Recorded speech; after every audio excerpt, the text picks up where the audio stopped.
Hello guys, in this video I am going to show you how to check out the campaign calendars on the Bybit application. But first I just want to mention, don't forget to subscribe to my channel because at 10,000 subscribers I am going to show you my whole YouTube revenue statistics and growth strategy, how to make money online. So let's jump into it. First of all, open the app on your phone.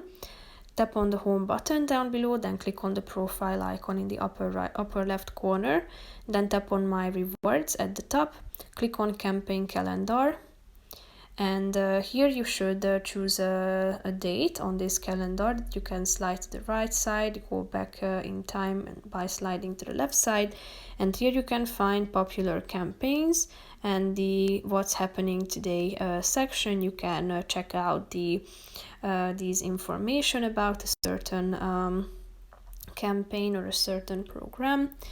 So here you can find more details. You can register to it, check out the full ranking, price pool. Here is the ranking board. Event rules are here, event period, rewards rules, and so on, everything you need to know. So that's pretty much it for this video, guys. See you in the next one. Bye bye.